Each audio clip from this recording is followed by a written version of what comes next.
Hello, welcome back. My name is Janssen, Dangzalan. I'm an immigration lawyer. Welcome back to IMMLight. Will, how are you doing today?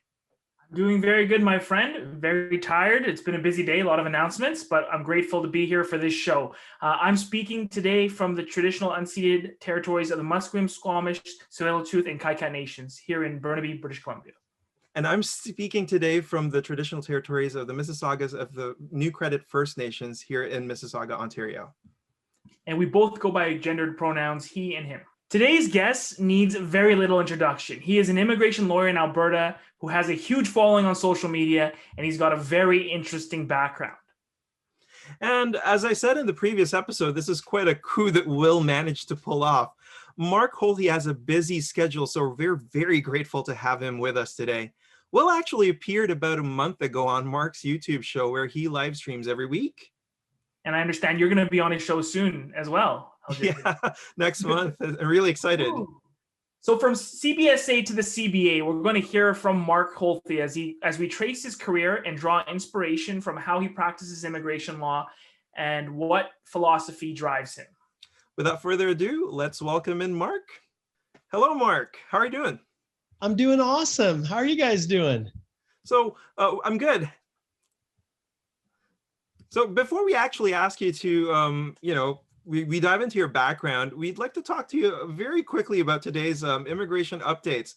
Will and I were just chatting very briefly about how crazy this day has been. And I actually watched your live stream today where you talked about your thoughts on the new programs. Actually, I was just wondering, could you, in three broad strokes, talk about the implications of inviting what's deemed to be low-skilled or semi-skilled workers into Canada as permanent residents in the context of the pandemic? Yeah. So just recently I had a meeting with the Conference Board of Canada, and they're doing some research on this. And I know what the statistics say, that usually individuals that have higher human capital have a greater likelihood of accomplishing whatever we deem as success in Canada. But I say, screw that. I'm a farm kid. I grew up on a farm. And one of the things I've said repeatedly is my father had a grade 6 education and my mother had a grade 10. And she went on and became a frontline health worker. She became an LPN. And I think of what my parents did in our community. My mother, she set up this, this mini rodeo for the kids, in our summer fairs. They volunteered. They did so much. They were the pillars of my small little rural community. And they had no master's degree or anything. So I'm sure statistics show from a financial economic standpoint that people with higher human capital have, overall general, they generally do or fare better economically, and they pay more taxes and things. But my goodness, if that's the only measuring stick that we have, well, we're missing the mark. Yes, it's important, but I love this development. So in Alberta, we already had this, really. Alberta Opportunity Stream already invited people who had a job offer that were in, NOC C and D in our province. So we have never had an issue with it. But I just love it. It is so amazing to actually reward good people who've already shown that they've been willing to invest and give their lives, literally in some cases for us. And, yeah, levels planning, who cares? Whether it's going to help the Liberals to meet their planning, whatever, I don't care. The issue is it's giving people an opportunity, and we'll see, right? There's this is bigger news than Draw 176, the Feb 13ers. It's crazy. This is going to have way larger implications than that. And CBOC, Conference Board of Canada, their National Immigration Center, they're already tracking the 176ers. That's what they're going to do, a longitudinal study to see how it plays out. So we'll find out once and for all. Is high human capital really the be-all measure for economic and otherwise success settling in Canada? We'll see. So this is exciting. I was just saying, Mark, do you think Express Entry, I know that's your bread and butter, and you've literally built a course around that. What is the future horoscope look like for Express Entry? You think it's going to be still there, or is it going to be modified, or what do you think the future is? Yeah. I don't think it's going anywhere. I really think that this is a Band-Aid, right? At least in terms of the levels planning trying to reach this, 401, whatever, 401,000 is what it is, but 108,000. And then we've got over 80,000 that they're trying to get through the PNPs. I think it's the PNPs that are going to be suffering, right? They're the ones that are going to be really struggling with everybody piling in through the federal program, right? So I'm curious to see. They were already kind of hit with the, with that big scoop for 176. And, I talked with the acting director of the AINP after, like, literally days after that big draw. And she said, okay, we can kind of weather this one. And they had no idea they were going to scoop that deep. And they said, we can kind of weather this one, but I'll tell you, if they do this again, some of the provinces, including us, we're going to be hurting. And I cannot see a difference between what they've just done right here and that big draw with 176. I think the consequences are going to be pretty steep for provinces. But as far as the program itself, I don't think they're really going to do much to it. They can manipulate it all they want within the existing framework. If they want to drop the scores down, they can. If they want to add on some points for having a great uncle in Canada, well, they can do that, right? So there's the flexibility built into that system, but I don't think there's going to be significant changes. But they've really been pushing French, right? They've really been pushing that advantage. And so that's where I'm curious to see where this is going to go. No caps. That's what I was telling LJ. He utilized his French skills at this time. I wish I spoke better French or any French. Dude, we should start like French language schools. That's where the money's going to be internationally. Mark, if you have a video French class and on immigration, I'm there. I'm Yeah. All right. So why don't we get to know Mark a little bit, Will? Absolutely. So before this big announcement, our whole thing too was to bring Mark on the show to really learn his story, because it is a fascinating one. And Mark, we did go through your bio in some detail to prepare for this episode because we wanted to know who you were and your story, but really a remarkable one. So maybe we can start from the beginning of that. And you alluded to it at the beginning of the episode that you are a farm boy from southern Alberta. Yep. And now you're working in immigration and working with migrant communities. One would say that's a huge journey from one end to the other. But tell me about maybe the childhood and some of the things that inspired you along the way. Yeah, I guess we're all built by where we came from, our roots, right? Our experiences, they shape who we are. We carry with us what our parents give us, and then the environment that we're exposed to, and in the end, the opportunities that present themselves. Sometimes it's fate, sometimes it's just darn hard work, and just good luck. Sometimes I think there's some divine intervention at times, right? But at the end of the day, for me, if someone would have said back then that I'd be doing what I'm doing now, I would have told them they were crazy. But yeah, I'm a farm kid, and that's how I've always saw myself. Someone who's prepared to work hard when I need to, someone who believes in being 100% honest, who does not believe that money drives everything. And so I'm not influenced by those things. I guess I'm not even influenced by, I'm the national chair. Great. Well, what does that mean? Unless I'm actually using it to actually help people versus just putting on my resume, I don't care. It's meaningless. And as I've talked to a lot of people, even this year, if no one remembers who served as the national chair from, 20 to 21, I don't care. The reality is we're building something better, and it's not about me. And that's how it's always been. So initially as a kid, yeah, I started on the farm, but sports drove my life. I played everything. I loved it. I did track and field. Volleyball. I loved basketball. Was actually my biggest passion of all. And so that's what drove my ship. And I was planning on being a high school phys ed teacher. And then things happen. And you guys probably know I'm a Christian fellow. I believe in doing whatever I'm asked to do. And when I was a young kid, it was suggested that I go serve a mission. So I went and lived in Portugal for 2 years, learned to speak Portuguese, and basically was a kind of a proselyting missionary, a service missionary. And that's where I got exposed to the world. That's where this farm kid, this redneck farm kid, got exposed to what the world was like, realizing that this world is a big place and the people on the other side of the ocean are not that much different than us.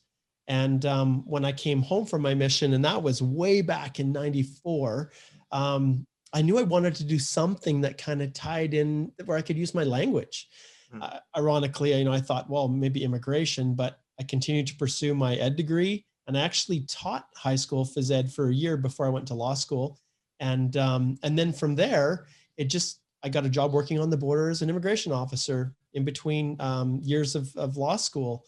And then I had the opportunity to work as what we called a pro bono slave for the hearings officers in Calgary while I was finishing up law school at U of C. Now, I graduated from U of M, but by that time I had 2 children. Oh, and I should not neglect to mention my amazing wife who's put up with me throughout this over 20 years. Like we were married in 95, Will. I'm an old dude.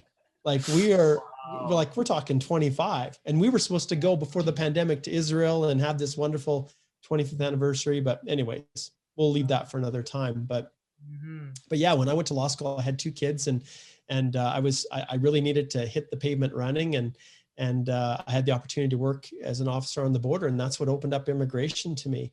And when I came and got a job with one of the national firms, it took me just probably about 2 months before I found the right person that would support me, even as a summer student, to kind of build the immigration practice there at the time. And no one knew anything about it. So, hey, it was great.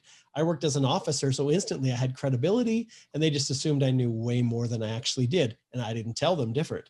So that's kind of how it started with my practice. It's somewhat of a whirlwind, but yeah, I'm doing what I love, you guys. I would not wish to be in a different position in my life. And I think that's pretty unique. And getting here, there's been some bumps along the road for sure. But yeah, I love what I'm doing. It's quite the journey, and a lot of times that journey influences on how you actually do your practice. It actually brings me to my next point and question. Starting your own Canadian immigration podcast, actually, you're one of the first trailblazers, I want to say, in the field who started reaching out in social media, essentially making it more accessible, very popular. You have approximately 26,000 followers just on YouTube alone, for example. Yeah, they're climbing. It's growing. Yeah. That's great. So how did that come along, actually? Yeah. Well, it's pretty simple. So in 2014, I was on the national executive for the CBA as a member at large, and they revealed or released the initial, gazette that described this new expression of interest program. And so I was on one of the working groups. We were reviewing the regs. We were providing submissions. And I got thinking to myself, and at this stage I was in, I've always been in Lethbridge, at least I didn't get into that, but I was in Calgary for a little bit working with Gallings. And then my mother was getting older and my family was down here. And so I had to pull back home, right? We often get pulled back to our roots. And so when I left Gallings, I left all my immigration and I just became a general solicitor, but very quickly it just followed me. And so, so that was kind of how things were, how my practice kind of evolved and grew. So I decided to move back to Lethbridge to be closer to family. And everyone, when I moved back, said, you can't practice immigration. And I said, okay, well, whenever someone says I can't do something, that's when it really motivates me to do it. So I said, well, to heck with that. I can do this. And so I had to be creative. And so initially, I did it the old school way. I got in my car, I drove to Calgary. Anytime there was a Canadian Institute law conference or Insight or any of them, I managed to get myself on as a speaker, and I would go there. And that's how I would build my practice, even though I was here. And then being in the smaller community at that time, there was lots of global firms that wanted Canadian correspondents to deal with the Canadian work. So I had a wonderful practice doing business immigration. But over time, the world shifted. The big four kind of took over and everything changed. And it wasn't as easy because I didn't want to join them. And so, so I was here in Lethbridge, did the reviews of the initial proposals for express entry, and saw an opportunity. But I also saw this horrific thing happening for all of the Filipino community that I knew and love here in Alberta, who were going to get blindsided by this, that were not going to be prepared. And so I started off by writing blogs, the top 5 things you need to do now. Twice it crashed my website. And I realized that in all of the, once express entry rolled out, people were unaware, they were unprepared, and they weren't going to be able to qualify. And so I was trying to give them heads up in advance. And I do consult after consult with these wonderful people from the Philippines. And every time they came to my office, and I had one in Calgary, it was basically, well, there's nothing I can do for you. If you'd come to see me a year ago, I could have fixed it. So then I discovered podcasting, and I realized, okay, this is totally inefficient. And I hated charging them after telling them, well, you're basically going to have to go home. So I created the podcast so that I could amplify the message and warn people in advance. And it wasn't even designed to really promote me. It was more just coming purely from a from a standpoint of giving and helping. Right. And so anyways, I started the Canadian Immigration Podcast with just me talking. And it was just, okay, be aware. This is what you need to do now to prepare for express entry. It's coming. These are the changes that are going to happen. And that's how the podcast got started. And that was my first introduction kind of to the world. And I could live anywhere in podcast. It didn't matter. So that's the podcast side. That's wonderful. Wow. Mark, I have a question.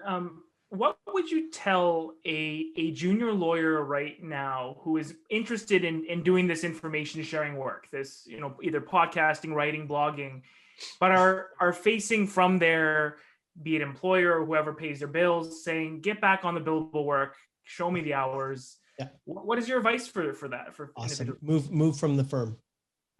Well, leave them. Anyone who does not see that this is worthwhile or valuable, they're not interested in you as a lawyer. They're only interested in maximizing the profits in their pocket. And let's face it, what's the purpose of a partnership? The purpose of a legal partnership, yes, it's to mentor young juniors, but really it's to maximize the profits in the hands of the partners at the end of the day. And there's nothing wrong with that. Like, it's a business. And if you're not making money, why the heck do you do it? At least from that kind of a standpoint, right? It's such an undertaking to manage a firm. But for young lawyers, and you're trying to build your own world, especially in the pandemic, how are you supposed to, you can't go out for lunch with people. So this only just amplifies the importance of getting a presence. And Will, you're a perfect example. You guys are a perfect example. I love what you're doing. I'll support you till, as we say here, the cows come home. Like, you guys are doing awesome, awesome things. And I love your blog, Will. Like, you look at what Stephen Murins has been doing with his, just so powerful. And so it's all about giving, right? You just give. And, it's, that when you do that, people, just by their very nature, they can't help but like you, right? And when they know, like, and trust you because of the information you're giving, then they're in a position to say, I want to hire that dude, right? So I love what you're doing. And when you're putting, the profits and the finances at the back, and you're doing what's right for the sake of doing it, oh my goodness, the world is just open to you. So for young lawyers, this really is the future. And considering my background as a farmer, that's the only way I can describe it. It's like being a fruit farmer. So if you're gonna set up your nice cherry orchard or whatever, you're not gonna get any cherries that first year. Like, the trees have to grow, they have to mature. This is slow stuff. But once you've built it, and it might take, like, it took me literally 6 years, like 2014 until now, probably 2015 is when I really started doing it, until I'm now seeing the full fruits of all those labors, hours of just answering people's questions for free and just curating groups. Like, the one Facebook group I have is just crossed over 127,000. Wow. That is just express entry. But when it started, it was me spending 2 hours in the morning, 2 hours in the evening before I went to bed, just answering every single person's question on there. And then it grew and grew and grew to the point I couldn't do it anymore. And then I discovered from the podcast, video, Facebook Live. Yeah. And that took me off in a whole other direction. But long answer to a short question, you as a young lawyer, you take whatever you can from the place you're at. If they're forward thinking and they're willing to, look at new ways of doing that are going to benefit you, awesome, go for it. Stay with them, work with them, be patient. But if they're just shutting down, saying stupid things like, oh, don't waste your time doing that, hit the road. First, find another job before you leave, but look for an avenue where you can really grow and develop yourself. Wow, Mark, powerful words. Honestly, I really appreciate the strong words on, cutting it out on your own. Thanks for that. And I just realized something, that we're all in small firms, like all of us are sole practitioners technically. And we're all virtual, I think, at this point. I mean, it might be circumstances out of the COVID, for example, Will. But you, Mark, I believe you've transitioned to some form of virtual office long before the pandemic did. Can you tell us something about that? Yeah, so obviously being in Lethbridge, the whole nature of my practice has really been virtual for all intents and purposes. I had a few clients here, but probably about 5% of my clients were actually in Lethbridge and 95% were outside. And really, when you're dealing with business immigration, rarely do you see your clients anyways.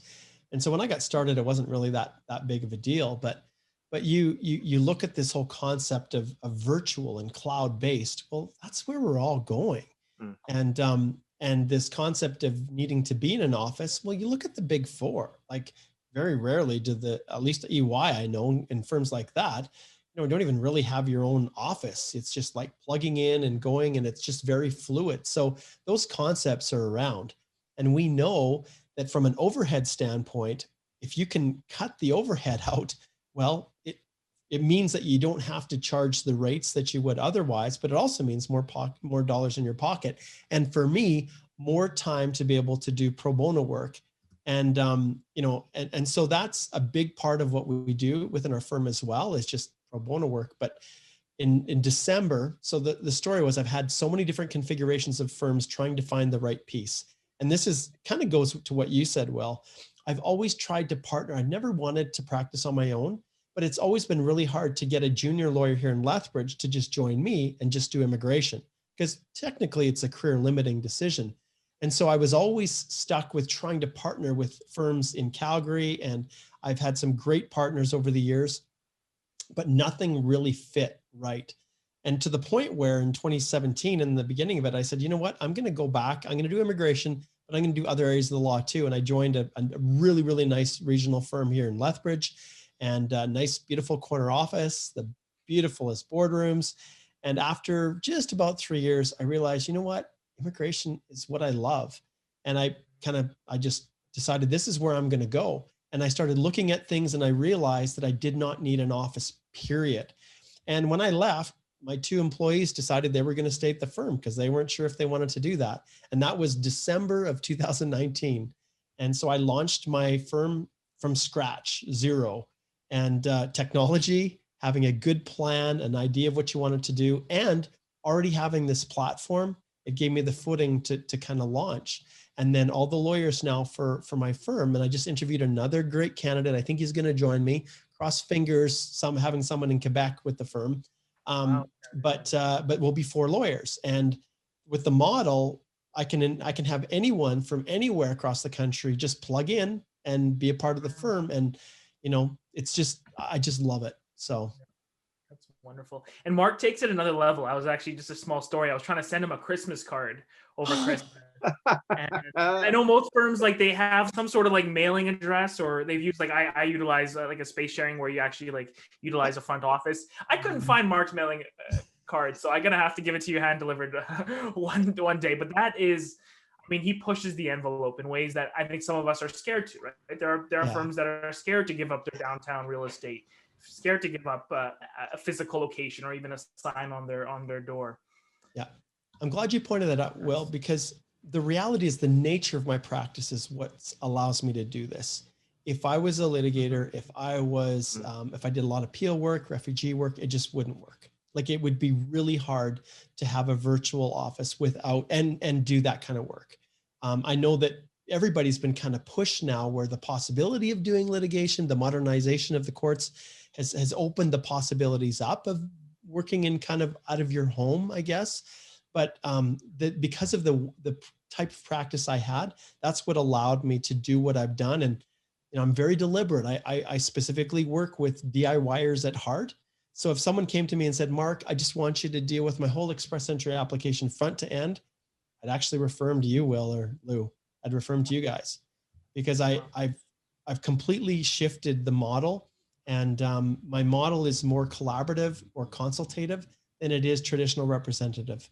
And I think I've been pushed largely because of what immigration's been doing over the last few years, and even probably I shouldn't bring it up too much, but if we look at our code, like we look at the code of professional conduct that we all sign off on, except you guys in Ontario, for most of us, we can't share our logins to the portal, the rep portal, with any paralegals. Like, we can't. That's a part of our code. But I wonder how many of the firms out there do that. So I just said, screw it. I'm not going to do this anymore. I removed all the paralegals, all the the support, the traditional legal support, and now I work directly with my clients, which I absolutely love. and they really become the paralegals. I teach them how to do it, give them access to the courses that I'm creating, and then I just review what they've done, which some people probably makes some lawyers a little bit uncomfortable, and that's totally fine. Everybody has to find what they're okay with. But for me in Lethbridge, litigation was never, the whole appeal side of things was never really an option for me.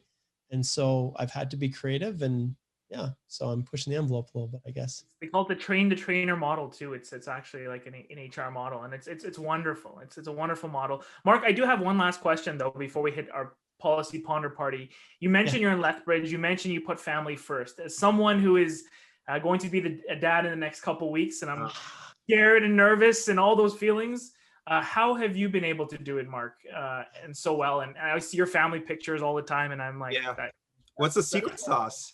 Yeah. Do you know what? The secret sauce is understand that you're going to be a miserable failure, that you are going to make mistakes all the time. And if you ask my kids, they would definitely not say that I was some kind of super dad. The reality is they know that I love them. They know that I own it when I screw up, and I'm not a hypocrite. And I think that's the biggest thing. So you do the very, very best to walk the talk. And as long as they can see that you're genuine and you're not just saying one thing and doing something else, then they buy into, what you're trying to teach them, to be good human beings, to care about people, to not be self-centered. And that's one thing, my kids, even when two of my oldest now have gone on missions, and both of them save their own money to go. They both got jobs, and yeah, I could have maybe helped out and contributed, and I did, but just that instilling that value of work and understanding that you're not entitled to anything. Take responsibility, stand up and make the world better, right? Because there's so much negativity out there, in the media all over about just how everything is just so awful. And we tend to gravitate to that when there's so many amazing things going on in the world. We just don't look at them. So, teaching your kids to keep a positive outlook and to work hard, boy, like you're 90% of the way there if you can do that.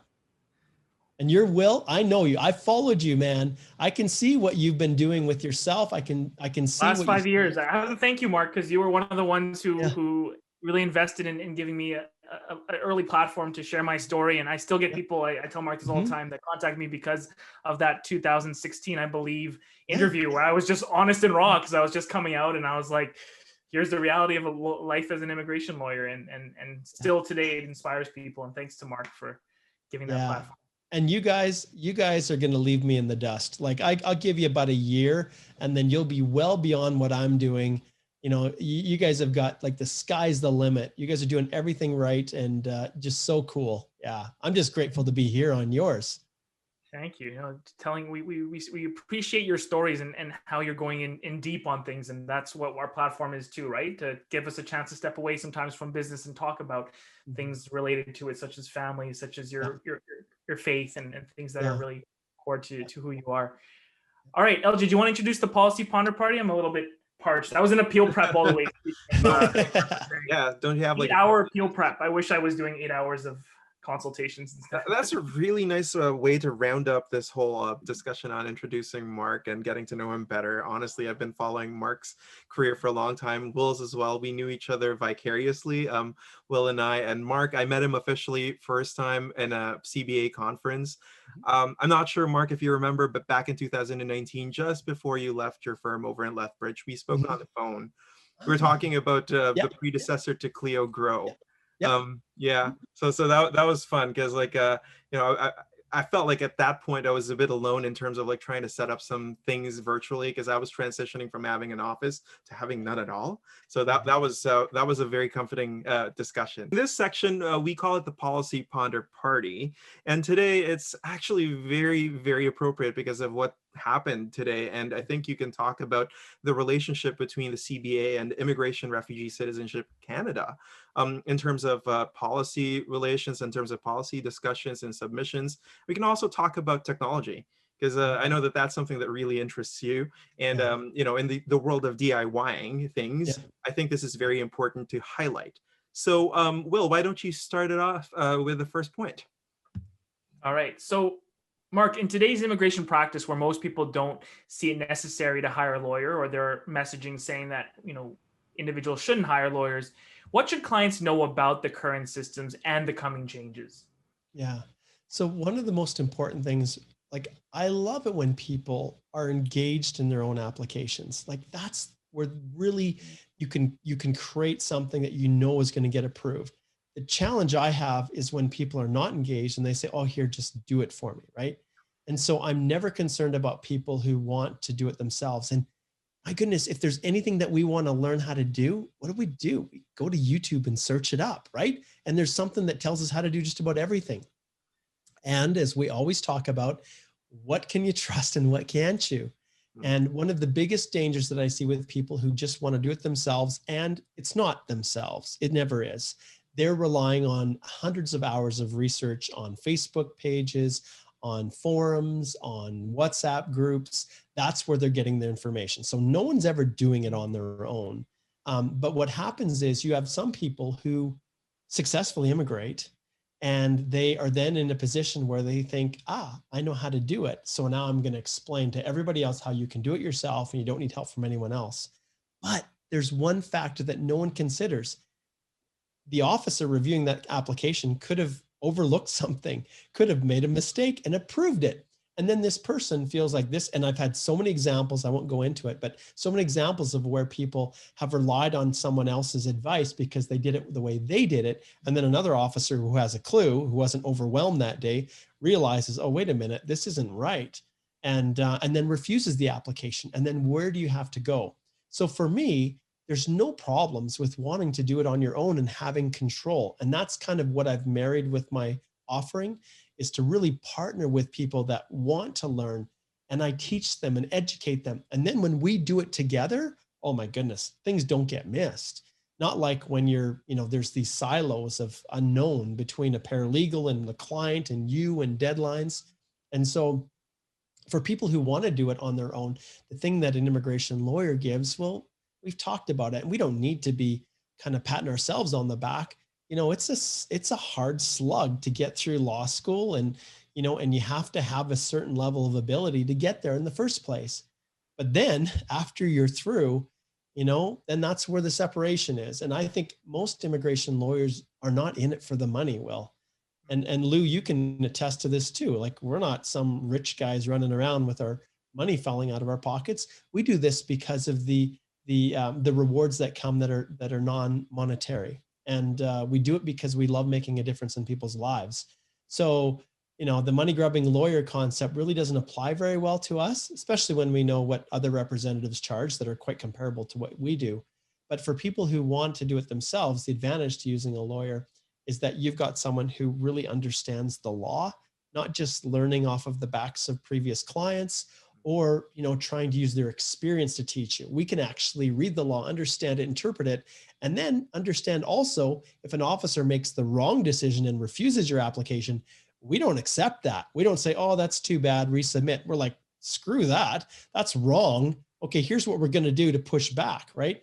But I think ultimately people who do understand the value of a lawyer, I think they get it. And people who I found traditionally that want to do it themselves have just never really had any other alternatives. It's either give everything to the lawyer and don't really have any involvement in the application, or do it myself. And that's the difference. That's what I'm trying to change, is to say, no, there's actually a happy medium right in between where you get the best of both worlds.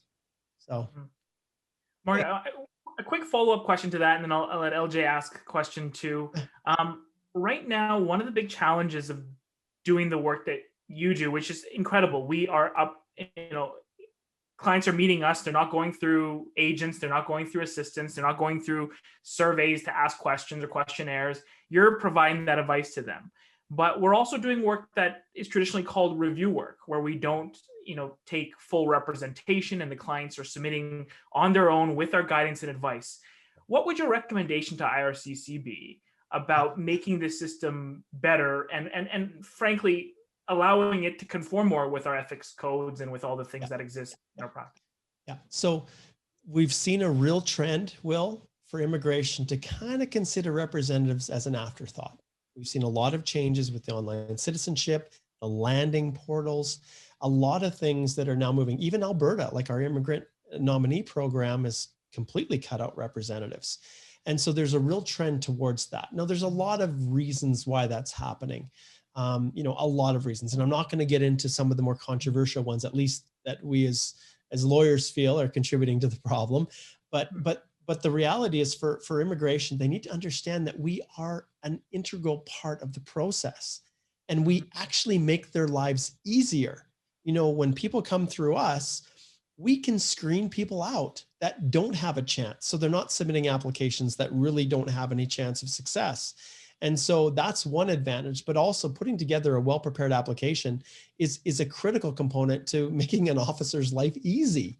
And I think sometimes, you know, and it's hard with lawyers too, because we're the ones that are on the other side of the trench in the trench warfare, right? Because when we don't see something going kind of the way that we think should be for our clients, we make their life a little bit more difficult. And so that creates this tension between us sometimes and the officers. And sometimes we can be arrogant too, Will. Like, you know, we can really be arrogant when we think we understand the law better than the officer, and we take great pains to demonstrate to them that they don't know what they're doing. That's not a good recipe for a good working relationship. And so we've created it ourselves sometimes, just being a little bit overbearing, I guess, in how we approach things. We could be a little nicer, I think, as lawyers, and you'd be amazed at being kind, like how far it gets you with the most crotchety, angry, you know, just almost borderline abusive border officer. Like when you're just kind, it's amazing how they kind of soften, but not always taught to be that, right? So. Absolutely. I was just saying that I think there is a huge access to justice role played by lawyers who help out on specific parts in limited scope retainers. And I think that the system can do a better job in helping us facilitate this important work. Because even right now, with the discussion of whether to include the use of representative form or not, and whether the client themselves has to disclose. In some cases, they don't want to disclose that they saw a lawyer, right? And they want to do it themselves with just a little bit of input.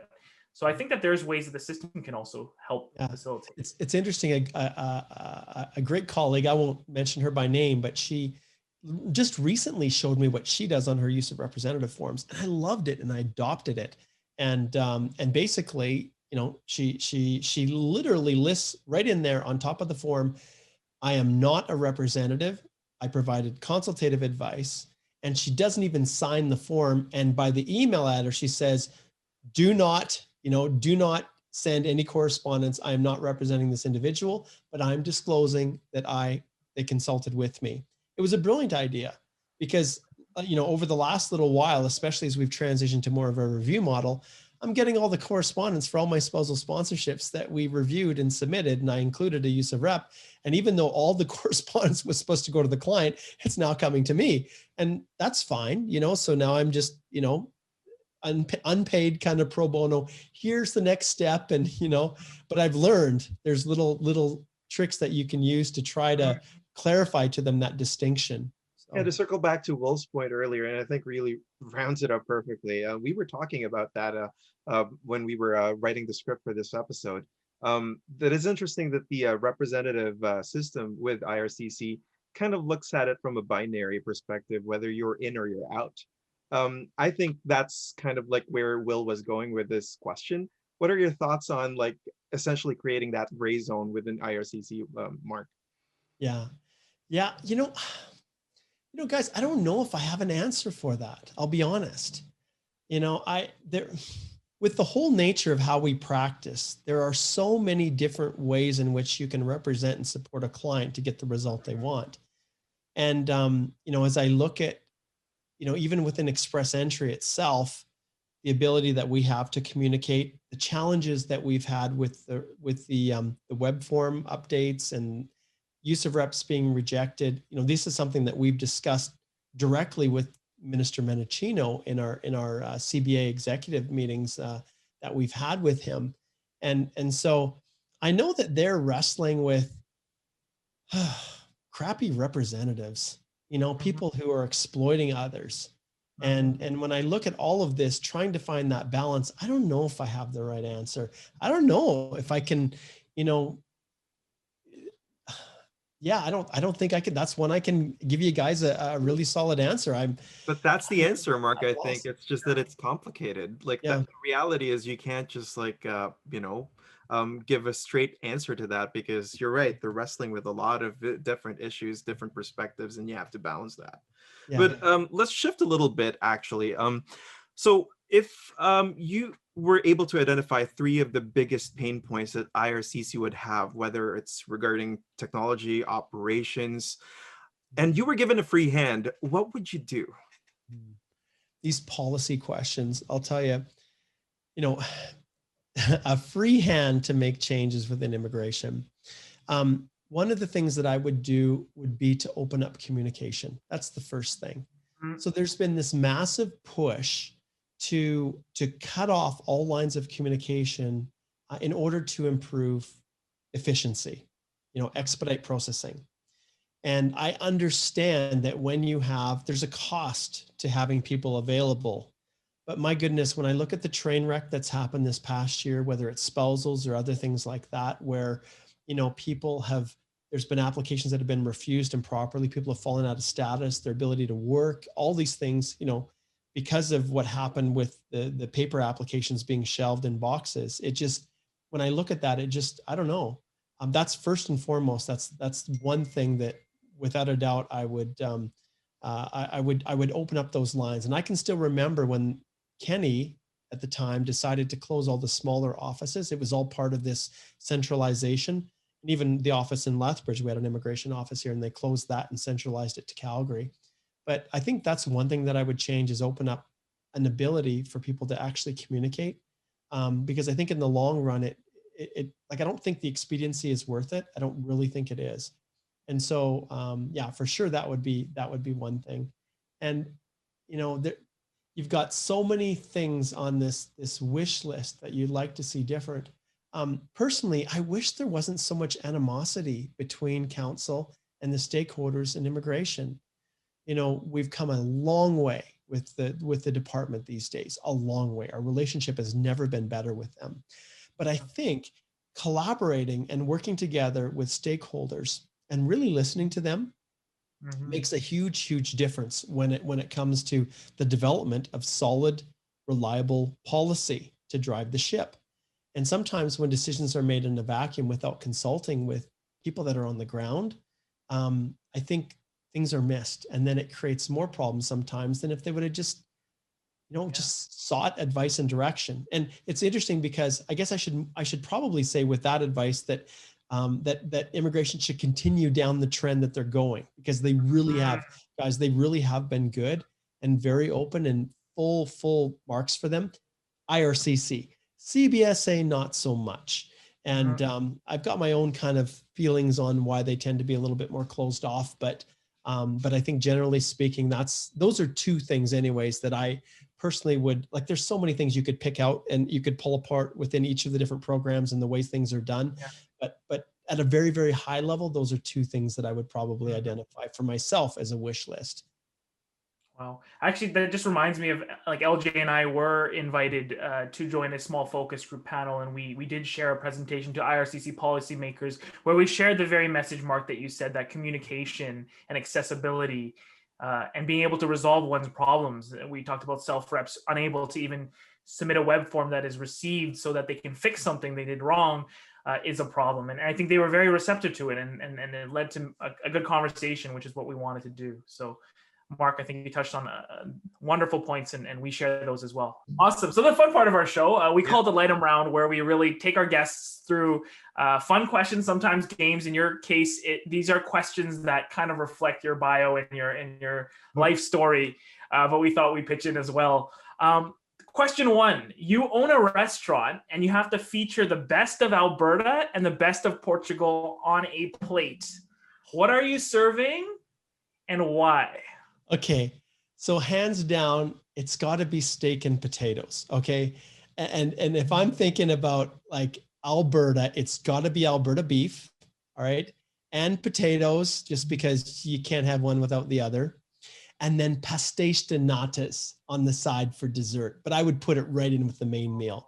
And pastéis de natas it's like this cream-filled pastry that's baked, and it's just, oh, it's so rich and just delicious. And I found some in Costco of all places that weren't too bad. But from Portugal, the pastéis de nata, absolutely. That hands down, that's what I do. Yeah. It's funny, Will, that whenever we're in the Lightem round, that we're both hungry. And I'm just like, my mouth is watering it. I'll actually share, Mark, my answer was steak as well, because of course from Alberta. I think I went to a place called Ruth's, and I was like, steak is Ruth's, yep. Yeah, I was like, oh, Steakhouse. incredible steak. Yeah. And then I was like, we got to put an egg tart on there somewhere as well, probably.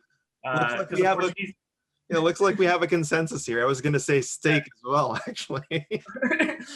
Right.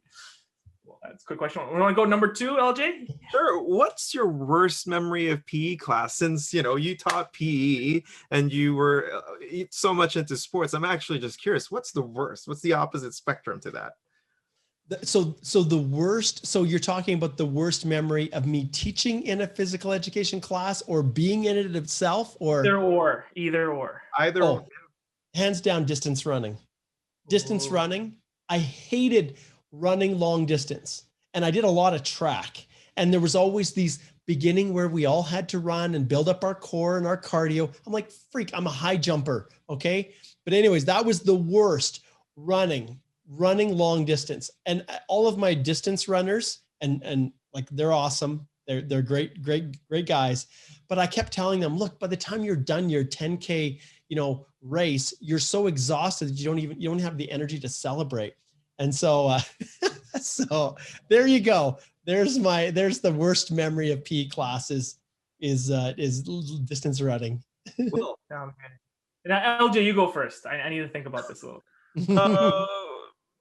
Being picked for basketball, because I'm the anti-Filipino here, actually, because you probably both know the Filipinos love their basketball. They love it. I'm not into that. So sorry guys. So that was my worst memory, being picked for basketball class. Yeah. Wow. I'm gonna go with the sit and reach test. I think that's God. I think it's a biased test. I think it didn't take into account like certain genetic, short arm problems that people had. But no, I barely touched the box every time, and it was quite embarrassing. So I put this test. Nice. That's a classic. It is one. That and the 12-minute run, like how many laps you could do, I was always like, not. Awesome. Wait, our last one. Go ahead, Mark. You were saying? Oh, no, I was just going to say I have very fond memories. Well, no, they're not fond, but of the 12-minute run. Oh, yes. Yep. Incredible. I was always the slowest one in my class. So it's speaking of which, pandemic, need to get back in shape. I don't know what you're doing, Mark, but you're looking much younger than your years, and I'm going down. I put on so much weight, Will. I'm back on kind of a program to try to curb my Netflix / snacking in the evenings to try to get back into shape. So, but today was no lunch. It was so busy. I didn't even have time to stop for lunch. So I'm looking forward to getting something to eat here in a little bit. Steak and potato. Yeah, exactly. Steak and potato. Steak and potato. I want that too. So last question. Tell me your favorite border story, either when you were working there or if it was a client story and you accompanied them as a lawyer. Yeah. What's your favorite border story? Okay, so I'm a summer student, and this guy comes in, and in that port of entry, the immigration, it was before 2002. So I worked 2002 when the legislation changed. But at that time, it wasn't CBSA. Immigration was separate from Canada Customs. And so they would do the search and seizure on the road, like down on the main level. And they would refer people up to us for the secondary examination. And in the Carway port of entry, it's a 2-story. And I can still remember being back in one of the corner offices. We didn't have anything to protect ourselves in case we had crazy people. And we had this little buzzer under the desk that we could buzz if we needed the customs guys to come up with their billy clubs, because I don't think anyone was armed at that stage. Anyway, so I was interviewing this guy, and his story just didn't make sense. So I said, okay, well, let's go back. He was from the US and he was coming back to Canada. I can't remember he was doing something. I can't remember what he was doing, but anyways, his story just wasn't matching up. And so I painstakingly went through like oh, and so where were you born? And then where did you go to elementary school? Like the whole pattern all the way through, just trying to identify what the issue was. In the end, his answers were just questionable enough to ask the customs to go do a search on his vehicle. And as it turns out, this guy had a warrant out for his arrest for attempted murder.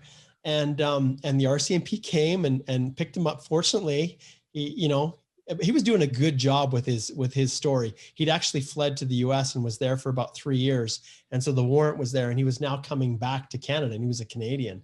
And he had a driver's license from the US and everything. And that was the craziest story, was going through the interviews and getting someone who had a warrant out for attempted murder. So there you go. That was the highlight of a summer border student. Now they don't ever hire summer students to do what I did, but Nothing but a buzzer. Wow. yeah. Yeah. All right. On that note, Mark, thank you so much for sharing your time with us tonight. I know that I picked up a lot of inspiration, of energy, and I guess like the impetus to keep moving forward. How about you, Will? Absolutely. I think Mark is pushing law in a whole new direction.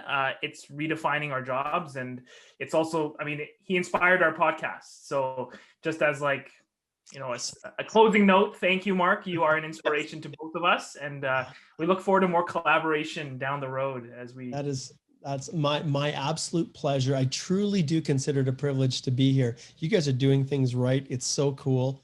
And yeah, I really, really appreciate this opportunity. That means a lot, Mark. Thank you so much. You bet. Okay, guys, take care. Take care. All right, so I guess it's my turn to do real talk this week. And this week, I'm going to stay on theme, and I wanted to talk about aversion to expertise, and essentially a call to action to fellow practitioners in the field of immigration law. First of all, nowadays, there is a growing tendency for immigration applicants to do their own applications on their own, for better or for worse. Mark also highlighted the fact that specific systems, whether it be the IRCC or even provincial nomination programs, actually provide platforms where basically, funny enough, practitioners such as ourselves are deplatformed. We're not considered, we're an afterthought. And this is in stark contrast to the fact that immigration continues to grow more and more complicated over time. And as immigration professionals, Mark, Will, and I are witnesses to how immigration continues to become just difficult. And not just for the applicants, but also for practitioners, but actually, in fact, the decision makers and immigration policy makers themselves. And this is why it's kind of counterintuitive to think that more people are resorting to doing applications on their own, even if the risks are growing. The consequences are tremendous, and usually it's one kick in the can. You get one kick, that's your best try, and that's it. Some people are aware of these risks, others are not. So essentially, Will, tonight I'd like to do a call to action, not to hire us, not necessarily, no. Rather, this is a call to action of sharing our toolkit as immigration practitioners to immigration applicants, essentially tweaking the business model, shifting things around in the practice of law to help, at the end of the day, our clients, to help them approach their immigration application with the knowledge and the tools that we as immigration lawyers normally would have. This really punctuates the shift in the last few years, I would say the past decade, since the 2008 financial crisis, where a lot of firms have been steadily adapting to the new technological realities, to this, let's say, disinterest and I say, dissociation and diffusion from points of authority, such as, lawyers, for example, and people will naturally do things on their own. Our job as, custodians of access to justice, for example, is to help them, to equip them with the right tools in order to actually achieve their goals, whether that be by what Mark is doing or what Will is doing, and hopefully what I'm also doing for my own clients. And that is Real Talk tonight. Thank you so much. Very, very powerful. And actually that leads to our closing today of telling you about our next episode. We are planning to present to all of you that presentation we were talking about a couple weeks ago to IRCC, because we think that it's important that what we tell stakeholders is also what we tell our other stakeholders in terms of our clients. And we're going to present essentially what we presented to them, but from a client perspective of what they should know and of what they should be aware of. And as well, we're going to dig deeper and deeper into that new change, because the government's new program worth discussing. We Okay? were just scratching the surface. And to dive into next week's topic, we'll be talking about post-graduation work permits. I'll be talking about transitions for healthcare workers. Absolutely. We look forward to the next episode. There will be no guest, but you're going to see a little bit more of back and forth from all of us talking about the policy changes and impacts that matter you and your family. And hopefully we'll share a few of our own stories as well during that time. Thanks for listening and thanks for watching. This is IMMLight episode 5.